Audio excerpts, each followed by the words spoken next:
Okay, so how do you evaluate functions given a table? Now this is a composite function, and what you got to realize about this, that you probably have done the reading, the inside function is the g function.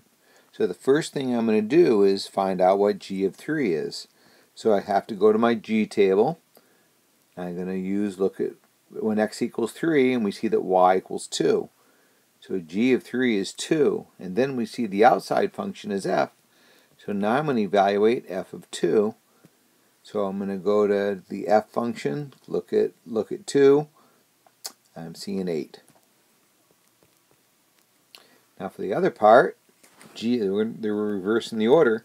Now f is the inside function. So I'm going to go to the f table. F of 4 is 1. So that output is 1. And now we're going to put that into the g function. And g of 1 is 3. So that outputs 3.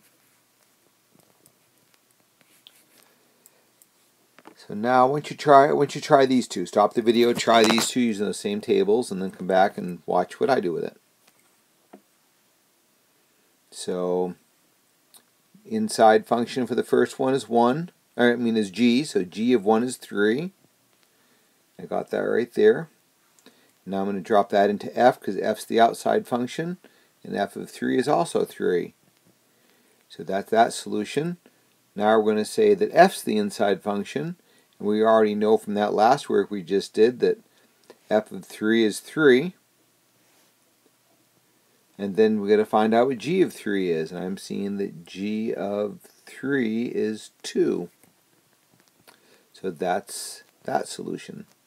So hopefully that makes sense. Now we're going to do the same thing with a graph. And on that graph,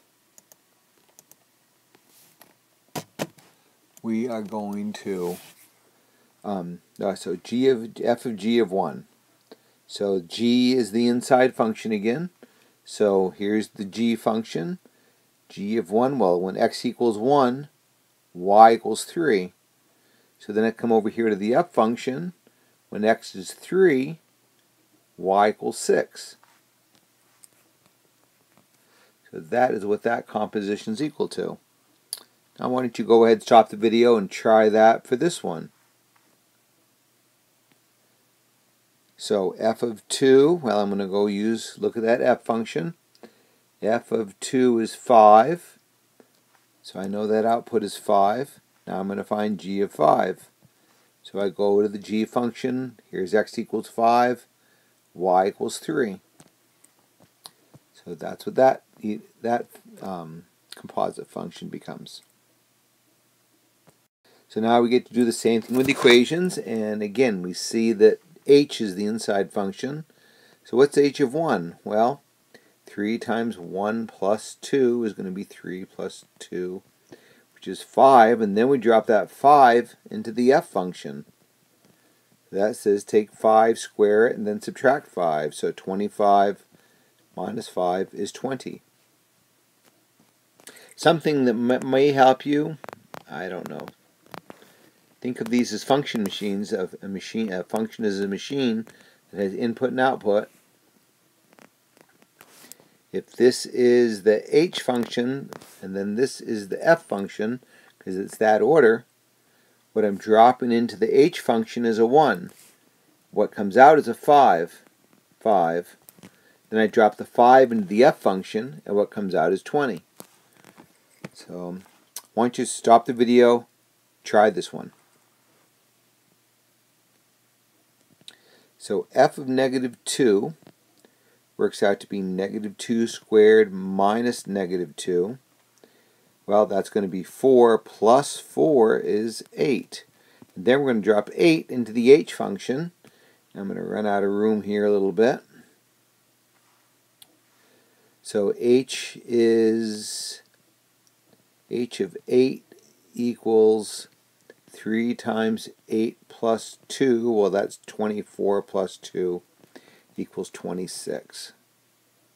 So in this part of this section, they're trying to link it to what you already know so they can advance it down the road. So first off, we're just going to evaluate this function for 3 and then again for negative 2. So I'm sure you almost don't need any walkthrough for this. F of 3 equals 9 because it's 3 squared minus 3, which is 6. F of negative 2 is going to be, well, let's see, negative 2 squared is 4 minus negative 2 will turn to plus 2, so that's also 6. Just so happened they're both the same thing. So now we're going to evaluate that for f of a, which means we're just going to take every place we see an a t, we're going to replace it with an a. So that becomes a squared minus a.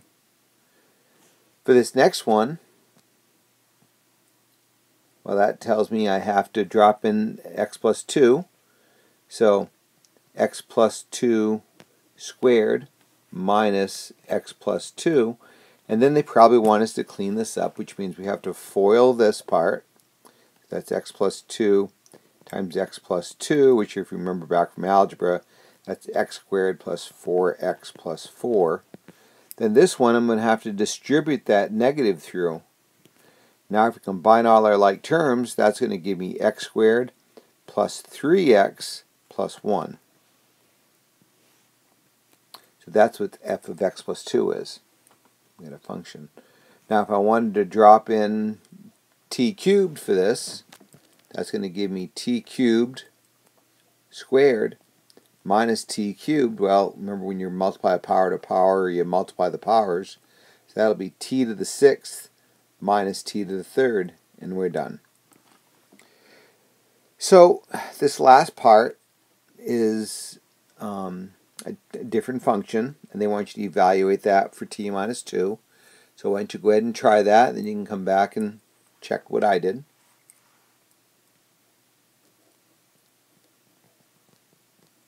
So I'm finding g of t minus 2, so every place I see an x, I'm going to drop in a t minus 2.